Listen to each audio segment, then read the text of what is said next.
Hello बच्चों, आज हम अपनी भौतिक विज्ञान पुस्तक और एनसीईआरटी पुस्तक के विद्युत क्षेत्र की तीव्रता पर आधारित कुछ इम्पोर्टेंट न्यूमेरिकल्स देखेंगे। तो आओ शुरू करते हैं।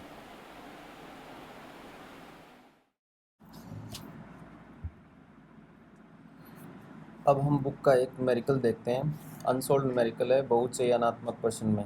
क्वेश्चन है, एक इलेक्ट्रॉन तथा प्रोटॉन, एक इलेक्ट्रॉन और प्रोटॉन समरूपी विद्युत क्षेत्र में स्थित है, उनके त्वरण का अनुपात ज्ञात करो। यानी विद्युत क्षेत्र जो है वो एक समान है, तो वहाँ पर अपने को क्या ज्ञात करना है, उन त्वरण का अनुपात ज्ञात करना है। तो हम जानते हैं कि क्यू आवेश पर, कोई भी क्यू आवेश है उस पर वेक्टर ई विद्युत क्षेत्र में विद्युत बल कितना लगता है अगर हम देखें तो हमारे पास सूत्र क्या होगा, F बराबर क्यू ई होगा। और हमें त्वरण चाहिए, तो त्वरण कैसे लेके आएंगे हम, तो F बराबर क्या होता है, एम ए होता है द्रव्यमान इंटू त्वरण, तो वो क्यू ई के बराबर हो गया। तो यहाँ से हमारे पास त्वरण कितना आ गया, त्वरण ए बराबर, तो हमारे पास आ गया क्यू ई बटे एम। अब देखो उसने हमसे ये कहा है कि जो एक इलेक्ट्रॉन है और एक प्रोटॉन है, तो इलेक्ट्रॉन और प्रोटॉन के लिए क्यू और एम के मान क्या होंगे, डिफरेंट होंगे, ये क्यू बटे एम का मान। लेकिन ई सबके लिए सेम है ना, तो ई क्या है यहाँ पर, ई अगर नियत है तो हमारा त्वरण ए किस पर डिपेंड कर रहा है, क्यू बटे एम। तो ऐसे तुलनात्मक अध्ययन में इस तरह से निकाला जाता है। तो आप क्यू बटे एम निकाल लिया।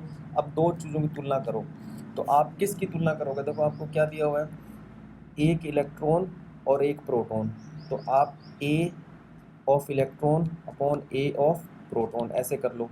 तो ए ऑफ इलेक्ट्रॉन यानी q of electron upon m of electron, यही सूत्र लिखा। और q of proton upon m of proton.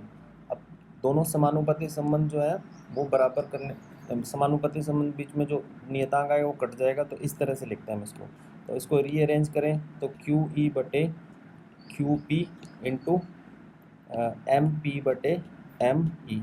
अब जानते हो आप कि क्यू ई जो होता है वो क्यू पी के बराबर होता है। इलेक्ट्रॉन और प्रोटॉन पर जो आवेश का मान होता है वो क्या होता है, बराबर होता है। तो ये कैंसिल आउट हो जाएगा, इसका ये मान इससे कैंसिल हो जाएगा। तो a of e, a of p कितना आ गया, m of p m of e, ये चीज़ आ गई। तो कौन सा आंसर हुआ, m of p m of e, ये आंसर आया। ठीक है ना। अब यहाँ पर देखो किसका द्रव्यमान ज़्यादा होता है, आपको पता है मास ऑफ प्रोटॉन जो होता है ज़्यादा होता है मास ऑफ इलेक्ट्रॉन। तो प्रोटॉन का मास इलेक्ट्रॉन के मास से ज़्यादा है, तो एक्सेलरेशन किसका ज़्यादा होगा, एक्सेलरेशन इलेक्ट्रॉन का ज़्यादा होगा, किससे, प्रोटॉन से। यानी इलेक्ट्रॉन के वेग में परिवर्तन ज़्यादा आएगा समान विद्युत क्षेत्र में, एक समान विद्युत क्षेत्र में, बजाय प्रोटॉन के।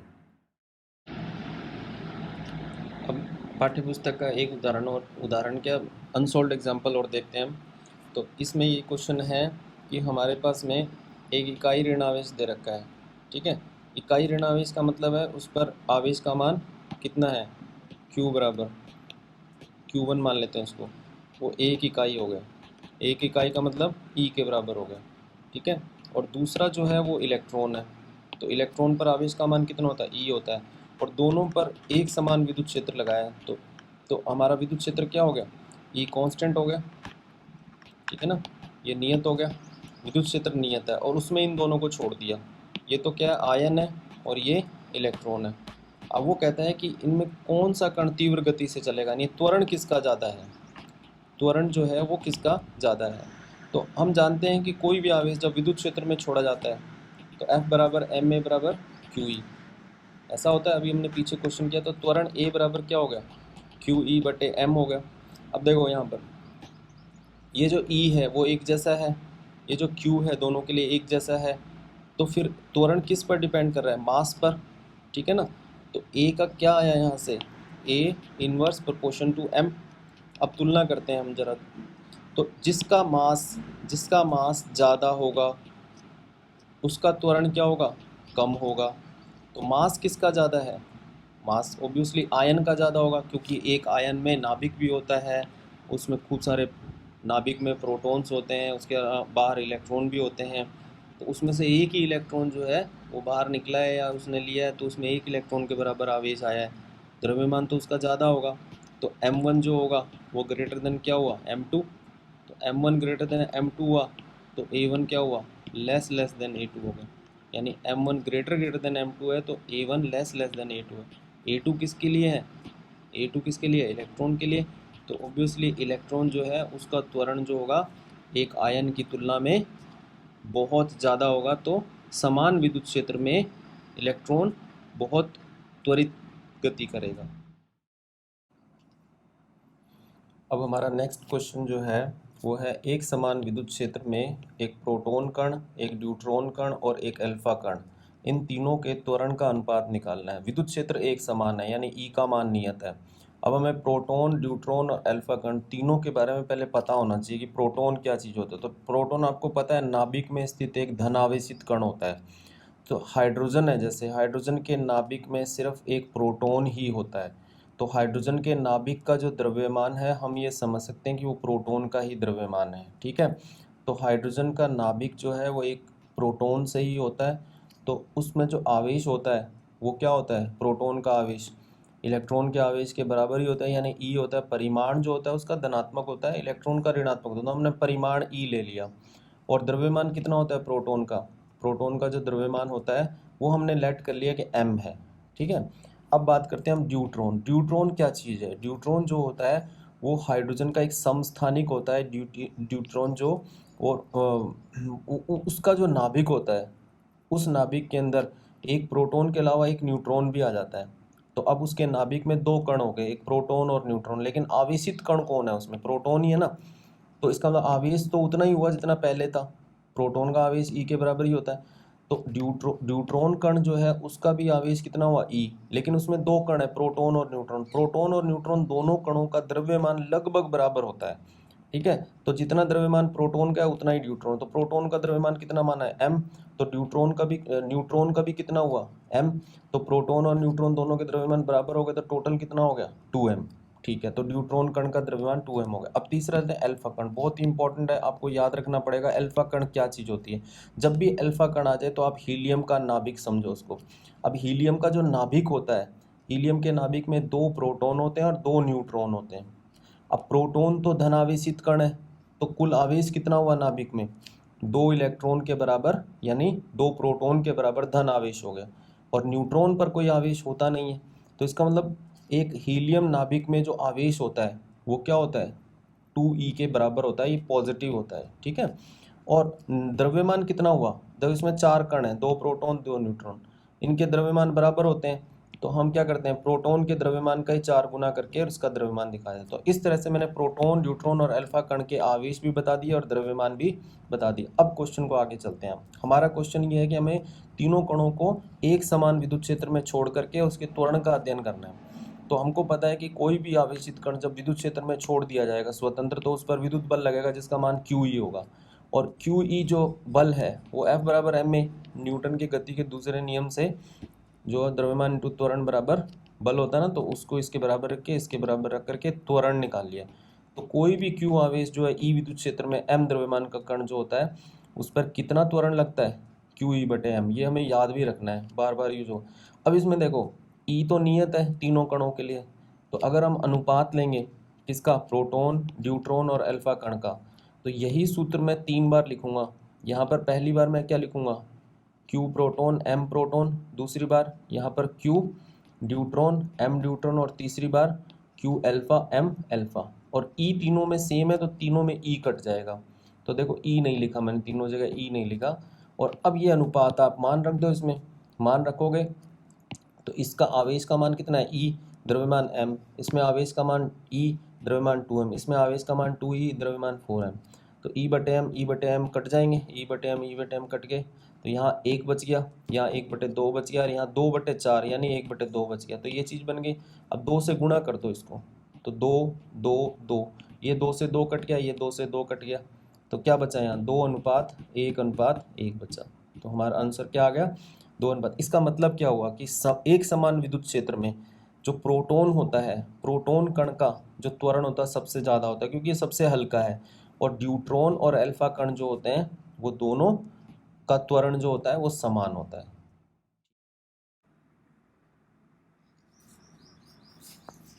अब हमारा नेक्स्ट जो क्वेश्चन है वो एक NCERT क्वेश्चन है, एनसीईआरटी से मतलब नहीं है, क्वेश्चन बहुत इंपॉर्टेंट है। तो इस इंपॉर्टेंट क्वेश्चन को हम देखते हैं। कंसेप्चुअल क्वेश्चन है, कंसेप्ट पर बेस्ड क्वेश्चन है। तो कंसेप्ट पर जो बेस्ड क्वेश्चन होते हैं उनको हमें समझना चाहिए अच्छी तरीके से, हमारे काम आते हैं। ठीक है, तो क्वेश्चन क्या है वो देख लेते हैं पहले हम। हमें ये दो धातु की प्लेटें दी हुई हैं, यानी एक संधारित्र समझ लीजिए आप। और इस संधारित्र में नीचे की जो प्लेट है वो धन आवेशित है, नीचे की प्लेट धन आवेशित है, ऊपर की प्लेट ऋण आवेशित है। जैसा इस लेसन में हमने पढ़ा है कि विद्युत क्षेत्र हमेशा धन से ऋण की तरफ होता है, तो इसका मतलब विद्युत क्षेत्र किधर है, नीचे वाली प्लेट से ऊपर वाली प्लेट की ओर है, यानी ऊर्ध्वाधर दिशा में ऊपर की तरफ है। पहली बात। दूसरी बात, इसमें एक इलेक्ट्रॉन है, यहाँ पर ये एक इलेक्ट्रॉन है। अब ये इलेक्ट्रॉन जो है, इस इलेक्ट्रॉन को ये जो विद्युत क्षेत्र है, ये विद्युत क्षेत्र इस इलेक्ट्रॉन को अपने विपरीत दिशा में बल लगाएगा, तो ये इलेक्ट्रॉन नीचे की तरफ आएगा। तो ये इलेक्ट्रॉन जब नीचे की तरफ आएगा, तो अब यहाँ पर हम गुरुत्वाकर्षण बल नहीं ले रहे, गुरुत्वाकर्षण के कारण नीचे नहीं आ रहा ये, क्योंकि गुरुत्वाकर्षण के कारण यहाँ पर नगण्य माना है गुरुत्वाकर्षण को। क्यों माना है अभी बताऊंगा मैं। तो ये जो विद्युत क्षेत्र है इस दिशा में, ये इलेक्ट्रॉन यानी ऋण आवेशित कण को अपने विपरीत दिशा में बल लगाएगा। ठीक है। अब क्वेश्चन क्या है, वो कहता है कि एक इलेक्ट्रॉन है जो इतने परिमाण के विद्युत क्षेत्र, ये विद्युत क्षेत्र का मान दे रखा आपको ई का, ठीक है ना, विद्युत क्षेत्र का ये मान है, और 1.5 सेंटीमीटर दूरी तक गिरता है। यानी वो क्या कह रहा है आपसे, वो ये कह रहे हैं कि जो इलेक्ट्रॉन है हमारा, वो यहाँ से और यहाँ तक नीचे आता है, इस बिंदु तक। तो इस बिंदु तक जो नीचे गिरता है, तो ये उसने हाइट बता दी हमें, एच हाइट, तो यहाँ तक वो गिरता है। अब वो कहता है कि इस क्वेश्चन के अंदर कि क्षेत्र का परिमाण समान रखते हुए इसकी दिशा उत्क्रमित कर दी जाए। यानी अब दूसरा पार्ट जो है इसका, अब वो क्या करता है कि नीचे वाली प्लेट को नेगेटिव कर देता है, ऊपर वाली प्लेट को पॉजिटिव कर देता है। तो आपको पता है विद्युत क्षेत्र हमेशा पॉजिटिव से नेगेटिव के टुवर्ड्स, यानी विद्युत क्षेत्र की दिशा पलट दी उसने। अब दिशा पलट के उसने क्या करा, पिछली बार यहाँ क्या रखा था उसने, इलेक्ट्रॉन रखा था ऋण आवेशित। अब की बार उसने क्या रखा है, यहाँ पर इलेक्ट्रॉन की जगह उसने क्या रख दिया, एक पॉजिटिव प्रोटॉन रख दिया, प्रोटॉन रख दिया यहाँ पे। अब वो क्या कहता है कि प्रोटॉन जब मैंने रखा, तो प्रोटॉन भी क्या करता है, उतना ही नीचे गिरना है आप प्रोटॉन को भी। तो आपको प्रोटॉन कण को भी क्या करना है, स्टडी करना है, और उतना ही नीचे प्रोटॉन कण को आने देना है जितना आपने इलेक्ट्रॉन को आने दिया। तो ऑब्वियसली वो प्रोटॉन जो होगा वो क्या होगा, अब क्योंकि विद्युत क्षेत्र नीचे की तरफ है और धन आवेशित कण है, तो वो भी विद्युत क्षेत्र की दिशा में बल महसूस करेगा, तो इस पे बल नीचे की तरफ लगेगा। ठीक है, तो ये भी एच गहराई तक नीचे आ गया।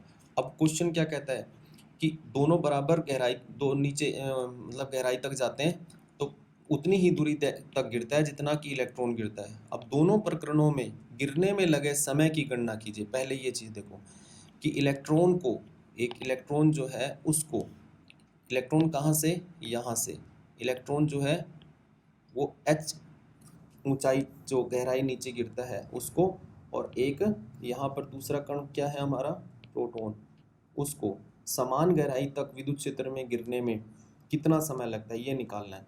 तो अब इस क्वेश्चन के पीछे अगर हम जाएं, तो हमने ऊर्ध्वाधर गति पढ़ी हुई है। तो ऊर्ध्वाधर गति में हमने पढ़ा हुआ है कि जब हमारा कण जो प्रारंभिक वेग है, प्रारंभिक वेग u बराबर 0 है उसका, क्यों, क्योंकि उसको स्थिर अवस्था से छोड़ा हमने। ठीक है, और दूसरा यहाँ पर क्या है, हमें समय निकालना है, हमें दूरी, दूरी दे रखी है कि दूरी कितनी तय करता है। तो दूरी कितनी तय करता है, तय दूरी, तो दूरी कितनी तय कर रहा है वो h। ठीक है, और हमें त्वरण भी पता है यहाँ पर, तो त्वरण जो है a, कितना त्वरण होगा a, अगर मैं सीधा लिख दूँ क्यू ई बटे एम तो पता चल जाएगा। कैसे आया ये त्वरण ए क्यू ई बटे एम, क्योंकि आपको पता है एफ बराबर क्या होता है, एम ए बराबर क्या होता है, क्यू ई। तो यहाँ से ए बराबर क्या आ गया, क्यू ई बटे एम आ गया ना। तो यहाँ से त्वरण कितना आ गया, ए बराबर, क्यू की जगह क्या लिख दूँ मैं, ई बटे एम, परिमाण लिख रहे हैं, माइनस नहीं लगाया हमने, तो ये त्वरण आ गया। ठीक है, अब देखो गति की द्वितीय समीकरण, तो गति की सेकंड समीकरण क्या है, गति की समीकरण h बराबर क्या है, U T plus half A T square होती है। तो h बराबर यू टी प्लस हाफ, अब प्रारंभिक वेग मान रखेंगे तो h बराबर क्या आ जाएगा, हाफ ए टी स्क्वेयर आ गया। तो यहाँ से टी स्क्वेयर बराबर क्या आ गया, 2h बटे ए आ गया। देन t बराबर क्या होगा, ये आ गया 2h बटे ए का रूट, ये हमारे पास समय आ गया। अब ये जो समय का सूत्र मैंने निकाला है ये इलेक्ट्रॉन और प्रोटॉन दोनों के लिए एप्लीकेबल है। क्यों एप्लीकेबल है? क्योंकि दोनों के लिए हाइट सेम है और दोनों के लिए एक्सेलरेशन ए जो है वो भी हम यहाँ पर वैल्यू पुट कर देंगे। तो फॉर्मूला तो सेम होगा ना, वैल्यूज़ चेंज हो जाएगी तो कोई बात नहीं। तो हम पहले हम क्या करते हैं, जैसे हमने एक इलेक्ट्रॉन कण की बात करी, तो इलेक्ट्रॉन कण के लिए समय वो हम निकालना चाहते हैं। तो हम टी इलेक्ट्रॉन के लिए निकालना है, तो 2h कितना दे रखा है हमें, ये देखो क्वेश्चन के अंदर कितना नीचे गिरता है वो 1.5 मीटर नीचे, 1.5 सेंटीमीटर नीचे गिरता है। तो 1.5 सेंटीमीटर है ना, तो 10 की घात -2 लगाना पड़ेगा। और नीचे क्या है, ए, त्वरण ए। अब देखो त्वरण ए जो है वो कितना है, त्वरण ए यहाँ से हम निकालें तो ये रहा हमारे पास त्वरण ए, ये रहा त्वरण ए। तो ये मान अगर हम यहाँ रखें तो यहीं पर अगर हम इसको रख दें यहीं पर, तो ये हो गया 2h अपॉन, ये देखो ई बटे एम है ना, ई एम ऊपर से लग जाएगा इस तरह से। तो ये मान हमने रख दिया, रख करके अब हम इस मान को यहाँ पर रखते हैं। तो देखो क्या क्या मान आ गए, ये h का मान रख दिया, अब m मास ऑफ किसका, इलेक्ट्रॉन का, तो वो कितना 9.1 इंटू 10 की घात -31 kg। और E का मान कितना होता है 1.6 इंटू 10 की घात -19। और विद्युत क्षेत्र की तीव्रता कितनी दे रखी है हमें, देखो विद्युत क्षेत्र की तीव्रता कितनी दे रखी है 2 गुणा 10 की घात -4, 2 गुणा 10 की घात 4। यहाँ क्या लिख देंगे 2 गुणा 10 की घात 4, 2 गुणा 10 की घात 4। और इसके ऊपर हमने क्या लगा दिया, रूट लगा दिया। अब इसको सॉल्व करना है बस हमें, ठीक है। इस कैलकुलेशन को हम सॉल्व कर लेते हैं। तो हम इसको कैसे सॉल्व करते हैं, देखो यहाँ पर सबसे पहले हम 10 की घातें जो हैं वो सब इकट्ठी कर लेंगे। तो 10 की घात, तो देखो 2 इंटू 1.5 इंटू 9.1 इंटू 10 की घात -2 -31, और नीचे से भी घातें ऊपर ले आएंगे तो +19 और -4, ये हो गई।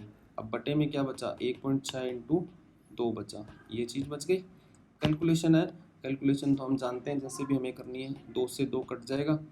तो 1.5 इंटू 9.1 गुणा, अब ये कितना आ गया, इसको करो सॉल्व करो, ये कितना आ जाएगा, एक बार पॉज करके सॉल्व करके देखो।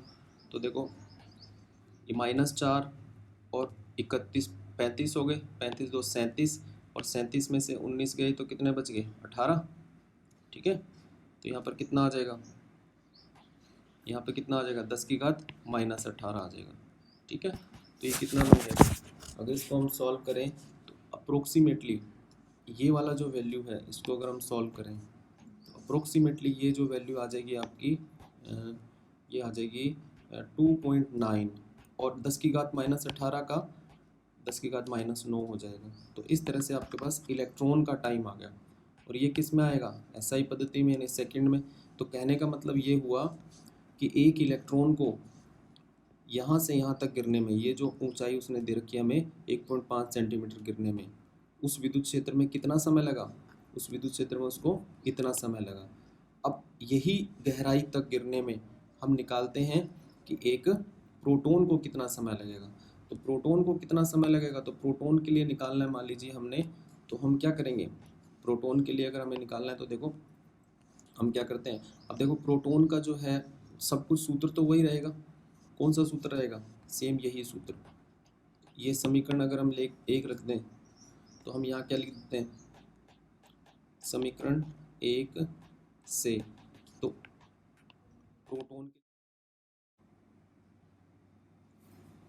प्रोटॉन के लिए हम क्या करते हैं, समय निकालते हैं, उतनी ही नीचे गिरने में प्रोटॉन को कितना समय लगता है। तो इसमें जो वैल्यूज़ में जो चेंज आएगा वो किस किस में आएगा, तो यहाँ पर देखो 2 तो एज इट इज़ रहेगा। एच का मान कितना बताया था आपको 1.5 गुणा 10 की घात -2 ना। अब देखो m, ये क्या है m, ये मास ऑफ प्रोटॉन है, तो यहाँ फ़र्क आ जाएगा। तो मास ऑफ प्रोटॉन कितना होता है आपको पता है 1.6 इंटू 10 की घात -27, 1.66 भी लेते हैं, चलो 1.6 ले रहा हूँ मैं थोड़ा कैलकुलेशन इजी करने के लिए। अब देखो जो नेक्स्ट चीज़ है जो चार्ज है, तो आपको पता है प्रोटॉन पे चार्ज उतना ही होता है जितना इलेक्ट्रॉन पे होता है। तो आप क्या लिखोगे यहाँ पर 1.6 इंटू 10 की घात -19, और ई विद्युत क्षेत्र का मान भी उतना ही है। और विद्युत क्षेत्र का मान कितना बताया था उसने, 2 गुणा 10⁴। अब इसका हम वर्गमूल निकाल लेंगे। तो इसका जब हम वर्गमूल निकालेंगे तो ये कितना आ गया, देखो 2 गुणा 1.5 गुणा 10⁻27 और 2 29, 29 और नीचे कितने, ये हो गया 29 और नीचे 19 में से 4 गए तो 15, 15 ऊपर जाके प्लस के हो गए। तो ये रूट आ गया आपका 1.6 से 1.6 काट दिया मैंने, तो ये कितना आ गया 15, 3 इंटू 10⁻29 और 15, तो ये कितना आ गया अपना 14 आ गया। तो ये 14 आ गया, तो ये कितना हो गया, लगभग आप ये मान के चलो 3 का वर्गमूल कितना होता है, 3 का वर्गमूल लगभग ये जो मान आ जाएगा अपना, ये आ जाएगा 1.3 इंटू 10⁻−7, लगभग इतना आ गया सेकंड। अब देखो इस क्वेश्चन का मतलब समझने की कोशिश करें। ये एक कंसेप्ट से रिलेटेड क्वेश्चन है कि हम क्या करते हैं, एक समान विद्युत क्षेत्र में एक इलेक्ट्रॉन और एक दूसरा क्या है प्रोटॉन, दोनों को छोड़ते हैं। ठीक है, दोनों में विद्युत क्षेत्र का मान बराबर है, दिशा विपरीत है। तो विद्युत क्षेत्र के कारण जो इलेक्ट्रॉन है वो जो दूरी तय करता है उतनी ही दूरी हमने प्रोटॉन को दी। तो वो कहते हैं कि उतनी दूरी में कौन ज़्यादा समय लेगा कौन कम समय लेगा। तो अब देखने में यहाँ स्पष्ट रूप से दिख रहा है कि इलेक्ट्रॉन के लिए जो है वो समय कितना आ रहा है 2.9 इंटू 2.9 × 10⁻⁹ सेकेंड, और यहाँ क्या आ रहा है -7 सेकेंड। तो यहाँ पर ये समय क्या है कम है, ये समय क्या है ज़्यादा है। इसका मतलब ये हुआ कि जो प्रोटॉन जो भारी कण है समान विद्युत क्षेत्र में वो ज़्यादा समय ले रहा है कंपैरेटिव टू इलेक्ट्रॉन, इलेक्ट्रॉन की तुलना में। यानी भारी कण जो है वो ज़्यादा समय ले रहा है किसकी तुलना में, एक इलेक्ट्रॉन की तुलना में। अब हमने पढ़ा है 11th क्लास में कि अगर हम यहाँ पर गुरुत्वाकर्षण को अगर इफेक्टिव माने तो हम जानते हैं कि इलेक्ट्रॉन और एक प्रोटॉन, इसमें दोनों के द्रव्यमान क्योंकि भिन्न भिन्न है, तो दोनों के द्रव्यमान अगर भिन्न भिन्न है तो दोनों जो हैं समान ऊंचाई से अगर गिरे जाएं तो आपको पता है कि गुरुत्वाकर्षण बल जो होता है, जब कोई गुरुत्वाकर्षण बल में जब कोई चीज़ गति करती है स्वतंत्र गति करती है तो उसके द्रव्यमान पर निर्भर नहीं करता। वो जब नीचे की तरफ गिरेगा तो उन दोनों का त्वरण क्या होगा, वही होगा 9.8 मीटर पर सेकेंड स्क्वायर होगा ना। ये हल्का कण है ये भारी कण है, लेकिन फिर भी दोनों क्या है समान समय लेकर नीचे ज़मीन पर गिरेंगे दोनों। आप ये बात तो आप जानते हो। लेकिन यहाँ पर देखो, यहाँ जब नीचे गिर रहे हैं तो गुरुत्वाकर्षण को नगण्य माना तो इलेक्ट्रॉन जो है वो जल्दी गिर गया और प्रोटॉन जो है उसने समय लिया। अब आप कहोगे कि यहाँ पे गुरुत्वाकर्षण को क्यों नगण्य किया, गुरुत्वाकर्षण को नगण्य करने का क्या कारण है, तो उसका भी मैं आपको बात बताता हूँ। मान लीजिए हम तुलना करते हैं कि गुरुत्वीय त्वरण कितना होता है। तो हम जानते हैं कि गुरुत्वीय जो त्वरण होता है जी वो लगभग 9.8 मीटर पर सेकेंड स्क्वायर होता है, ये हमको पता है ये बात। अब जरा हम बल के कारण ये जो विद्युत बल है उसके कारण त्वरण का देखते हैं वो कितना बनता है। तो विद्युत बल के कारण जो हम त्वरण देखते हैं तो हमारे पास सूत्र क्या होता है ma बराबर QE। तो a बराबर क्या होगा QE/m। अब हम चलो प्रोटॉन के लिए निकाल लेते हैं a ऑफ प्रोटॉन। तो प्रोटॉन का कितना होता है 1.6 इंटू 10⁻19, ये आवेश हो गया। और विद्युत क्षेत्र कितना बताया था उसने हमें, यहाँ विद्युत क्षेत्र उसने बताया था 2 इंटू 10⁻4।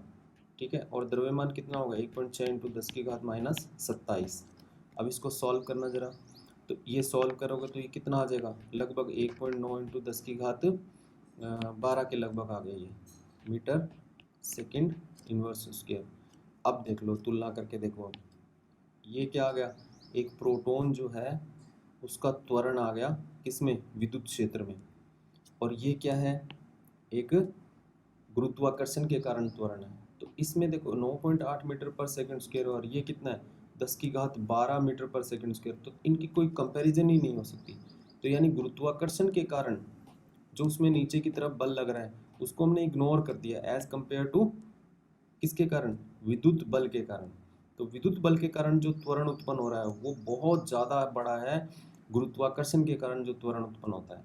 इसलिए हमने यहाँ इस क्वेश्चन के अंदर जब ये नीचे की तरफ गिर रहे हैं तो हमने गुरुत्वाकर्षण बल को कंसीडर नहीं किया, गुरुत्वाकर्षण बल को हमने क्या कर दिया, इग्नोर कर दिया। उसका ये कारण है। ठीक है,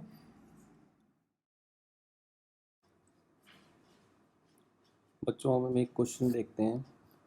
ये एनसीईआरटी क्वेश्चन है, बहुत इंपॉर्टेंट क्वेश्चन है ये भी। तो ये क्वेश्चन आपको दिख रहा होगा, ये देखो। ये क्वेश्चन ये है कि अपने को दो प्लेटें दी हुई हैं, ठीक है। तो एक्स एक्स की दिशा में है वो, और उन प्लेटों के अंदर हमने, ये देखो चित्र में, ये दो प्लेटें दी हुई हैं हमें। एक प्लेट ये है, दूसरी प्लेट ये है। धातु की प्लेटें हैं जो संधारित्र की तरह काम कर रही हैं। ऊपर वाली प्लेट धनावेशित है, नीचे वाली ऋणावेशित है। तो धन से ऋण की तरफ एक विद्युत क्षेत्र स्थापित हो गया, और वो एक समान विद्युत क्षेत्र है जिसको हमने यहाँ ई से व्यक्त किया है। ये हमें गिवन है, सब कुछ दिया हुआ है। अब क्वेश्चन ये है कि ये जो एक्स अक्ष की दिशा है, इस दिशा में हम यहाँ से एक ऋण आवेश को छोड़ते हैं, माइनस क्यू आवेश को, और उसको हम प्रारंभिक वी एक्स वेग दे के छोड़ते हैं। यानी एक्स अक्ष के अनुदिश उसका जो वेग है वी एक्स दे करके हम उसको यहाँ से रिलीज कर देते हैं। अब वो हमसे क्वेश्चन क्या पूछ रहा है, वो हमसे ये पूछ रहा है कि ये जो जो ये जो कण है, ये वाला, ये ऋणावेशित कण, जब ये यहाँ पहुँचेगा, तो यहाँ जब ये पहुँचेगा तो यहाँ पर पहुँचने पर ये कितना ऊपर की तरफ विस्थापित हो जाएगा, ये ऊपर की तरफ कितना विस्थापित, यानी अपने मार्ग से कितना विचलित हो जाएगा, किस किस अक्ष के अनुदिश, चुंबकीय जो विद्युत क्षेत्र का अक्ष है उसके अनुदिश। तो कहने का मतलब ये हुआ कि आपने को ये बताना है कि ये दर्शाइए कि प्लेट के अंतिम किनारे पर कण का ऊर्ध्वाधर विक्षेप जो है वो इतना है। अब इस सारी बात का मतलब क्या है वो हम समझते हैं कि हमने मान लिया कि हमारे दाईं साइड में एक्स अक्ष है और बाईं साइड में वाई अक्ष है। दाईं साइड में एक्स अक्ष है और बाईं साइड में वाई अक्ष है। तो यहाँ से हमने एक ऋण आवेश को छोड़ा, और ये ऋण आवेश जो है यहाँ से हमने जब छोड़ा तो ये ऋण आवेश पर विद्युत क्षेत्र जो है इस दिशा में बल लगा रहा है। ठीक है, विद्युत क्षेत्र जो है इस दिशा में लग रहा है, और क्योंकि ये ऋण आवेश है तो इस पर बल ऊपर की तरफ लगेगा। तो ये ऋण आवेश जो है, इसका जो वेग का एक्स घटक है वी एक्स, वेग का एक्स घटक वी एक्स, इस दिशा में क्योंकि इस पर कोई बल नहीं लग रहा तो इसका वेग का एक्स घटक V X as it is रहेगा।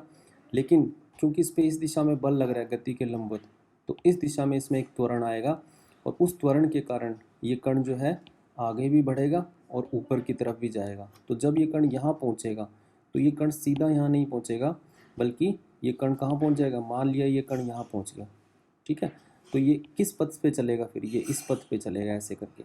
तो यहाँ पर कण जब पहुँचा तो ये अपनी मूल अवस्था से इतना ऊपर चला गया, ठीक है, और इतना ये आगे आ गया।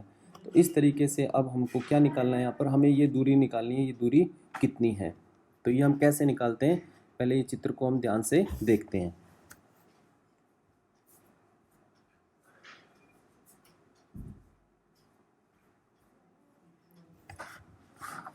तो देखो हमने यहाँ पर सारा कुछ इसका फैक्ट जो जितने भी हैं वो सब दे रखे हैं। तो आवेशित कण की जो गति है वो द्विविमीय गति मानते हुए हम एक्स अक्ष और वाई अक्ष के अनुदिश कण की गति का अध्ययन करेंगे। ठीक है, अब देखो एक्स अक्ष के अनुदिश क्योंकि इस पर कोई बल नहीं लग रहा, तो एक्स अक्ष के अनुदिश इसका जो त्वरण है ये एक्स वो 0 है। ठीक है, और कण जो है कहाँ से कहाँ तक चलता है, कण इस जगह से इस जगह तक चलता है, यानी वो इन प्लेटों के बीच प्लेट के बराबर लंबाई के बराबर दूरी तय करता है, यानी एल दूरी तय करता है एक्स अक्ष के अनुदिश। तो एक्स अक्ष के अनुदिश जब वो चलता है तो उसे कितना समय लगा प्लेटों से बाहर निकलने में, यानी यहाँ से यहाँ तक आने में उसको समय कितना लगा। तो समय दूरी बटे चाल निकाल के, दूरी कितनी है एल और चाल कितनी है वी एक्स, तो हमने समय निकाल लिया। तो इस तरह से हमने समय निकाल लिया, यानी कहने का मतलब कि कण यहाँ से और यहाँ तक अगर जाता भी है तो उसको समय वही टी लगता है। अब उससे आगे चलते हैं। अब कण पर देखो विद्युत तीव्रता ई के कारण प्लस वाई दिशा में विद्युत बल लग रहा है, ठीक है, और कण का प्लस वाई दिशा में जो त्वरण होगा वो कितना होगा फिर, तो हम सिंपल सूत्र है बल के सूत्र से निकाल लेंगे, F बराबर एम ए बराबर क्यू ई। तो यहाँ से ए का मान निकालेंगे, यानी वाई एक्स के अनुदिश जो त्वरण है ए वाई क्यू ई बटे एम हो गया। अतः कण एक वक्र पथ पर गति करेगा, ठीक है, और देखो ये कण क्या होगा, कण इस तरह से एक वक्राकार पथ पे ऐसे मुड़ जाएगा, ठीक है। तो ये इस दिशा में जाना चाहिए था, लेकिन ये थोड़ा थोड़ा बल के कारण ऐसे ऊपर की तरफ जाना था। और वैसे भी आप समझो कि ये ऋण आवेश है तो ये धन आवेशित प्लेट की ओर आकर्षित हो रहा है, तो ये आगे भी बढ़ेगा और ऊपर की तरफ भी जाएगा, तो ये द्विविमीय गति होगी।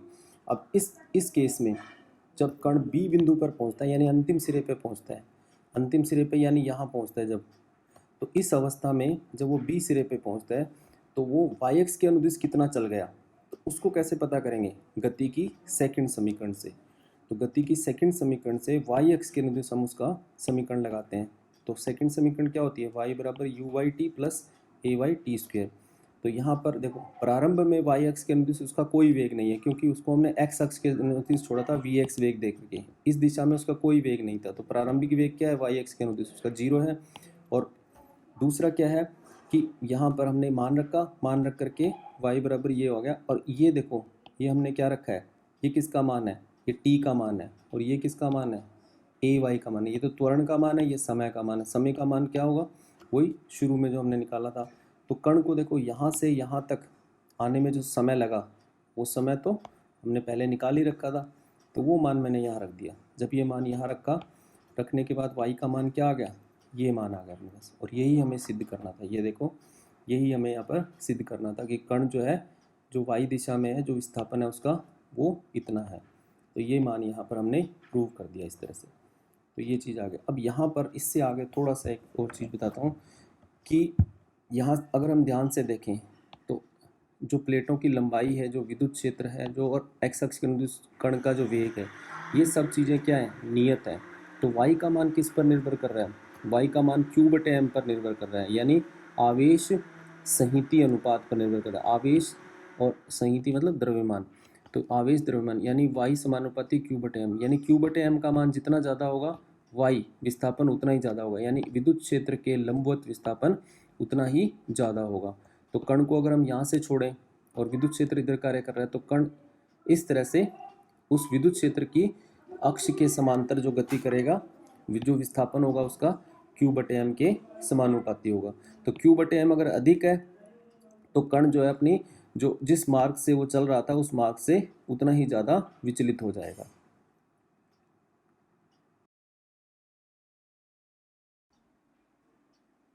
अब हमारा नेक्स्ट क्वेश्चन जो है वो है कि दो संधारित्र प्लेटें हैं और चित्र में किसी एक समान स्थिर विद्युत क्षेत्र में तीन आवेशित कणों को पथ चिन्ह यानी ट्रैक्स के दर्शाए गए हैं और तीनों आवेशों के चिन्ह लिखिए। इनमें से किसी कण का आवेश संहिता अनुपात q बटे एम अधिकतम है।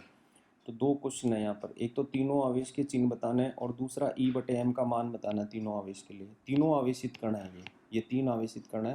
तो इन तीनों आवेशित कण को, ये जो हमारा है ये 1 नंबर है, ये 2 नंबर है और ये 3 नंबर है। अब हमें ये बताना है कि ये तीनों आवेश जो है किस प्रकृति के। तो देखने से ही पता चल रहा है कि देखो जो आवेश धन प्लेट की तरफ गया है वो ऋणावेश है, तो दो आवेश जो है धन प्लेट की तरफ मुड़े हैं, तो 1 और 2 नंबर, 1 और 2 नंबर तो क्या हो गए, ऋणावेश हो गए। जो प्लेट धन आवेशित प्लेट जो आवेश धन आवेशित प्लेट की तरफ गया है वो क्या होंगे, वो ऋणावेशित कण होंगे। तो ये दोनों क्या हैं, ऋणावेशित कण है। तो 1 और 2 तो ऋणावेशित कण हो गए। उसके बाद में जो आवेश ऋणावेशित प्लेट की तरफ गया है वो धनावेश होगा। तो इस तरह से 3 जो है वो धनावेश हो गया। ठीक है। अब आवेश संहिता, तो आवेश संहिता का असंहित का मतलब क्या हुआ कि चार्ज बाय मास रेशो, यानी q बटे m बताना है हमें। तो जैसा कि पिछले क्वेश्चन में हमने किया था कि q बाई एम का मान किसके लिए ज़्यादा होता है, q बाई एम का मान उसके लिए ज़्यादा होता है जो अपनी साम्यावस्था से, यानी अपनी जो गति की दिशा है उससे ज़्यादा विचलित होता है। तो तीनों में ज़्यादा विचलित कौन हुआ है, 3 नंबर। तो 3 नंबर कण के लिए q बटे एम का मान जो होगा वो ज़्यादा होगा। क्यों, क्योंकि हम जानते हैं कि जो कण का जो अपनी जो गति की दिशा है उससे जो विचलन होता है, जो विचलन की दूरी होती है वो q बटे एम के समानुपाती होगी। तो विचलन किसका ज़्यादा है, 3 नंबर कण का, तो इसके लिए q बटे एम का मान ज़्यादा होगा। तो इस तरह से ये चीज़ हो गई। ठीक है। उसके बाद नेक्स्ट एक क्वेश्चन और है इसमें, ये रहा ये क्वेश्चन। देखिए इस क्वेश्चन को हम ध्यान से देखते हैं। इसमें हमें ये बताया है कि ये चित्र में इसने खूब सारे चित्र दिखा रखे हैं और इन वक्रों में से कौन सा संभावित स्थिर विद्युत क्षेत्र रेखाएं निरूपित नहीं करते हैं।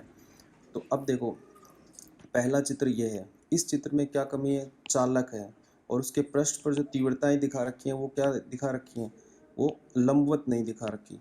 तो हम जानते हैं कि चालक के पृष्ठ पर तीव्रता हमेशा पृष्ठ के लंबवत होती है। ठीक है। तो इसका मतलब ये जो है गलत है डायग्राम। तो ई जो है तीव्रता जो है वो पृष्ठ पर लंबवत नहीं है, इसलिए ये डायग्राम गलत है। दूसरा डायग्राम ये, तो यहाँ पर देखो ये आवेश दिखा रखे हैं। अब ये देखो ये प्लस आवेश है, ये माइनस आवेश है, ठीक है, ये प्लस आवेश है, ये माइनस आवेश है, ये प्लस आवेश है, इस तरह से। तो ये प्लस है, ये माइनस है, फिर ये प्लस है, ये माइनस है, फिर ये प्लस, इस तरह से। अब इसमें क्या कमी है चित्र में?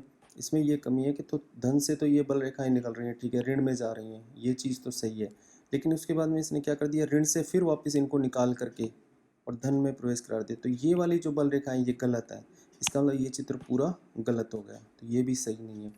अब तीसरा चित्र देखो, तीसरे चित्र में ये धन आवेश है, ये धन आवेश है, तो धन से बल रेखाएं निकल रही हैं, इधर से भी बल रेखाएं निकल रही हैं, ठीक है, और प्रतिकर्षित भी हो रही हैं, तो ये चित्र सही है बल रेखाओं का। ये चित्र अगर हम देखें डी नंबर, तो इसमें क्या कहते हैं, ये देखो बल रेखाएं आपस में, ये जो क्षेत्र रेखाएं, बल रेखाएं ना बोल के क्षेत्र रेखाएं, तो ये क्षेत्र रेखाएं आपस में क्या हो रही है, कट रही हैं। तो ये क्षेत्र रेखाएं अगर आपस में कटेंगी तो ये चीज़ सही नहीं है, तो ये भी डायग्राम गलत है। अब इसमें क्या कमी है, देखो ये क्षेत्र रेखाएं बंद वक्र बना रही हैं, तो क्षेत्र रेखाएं कभी भी बंद वक्र नहीं बनाती, तो ये भी गलत है। तो इसमें से एक ही सही है और वो है ये। तो यहाँ बल रेखा शब्द नहीं, क्षेत्र रेखा बोलेंगे हम, विद्युत क्षेत्र रेखाएं।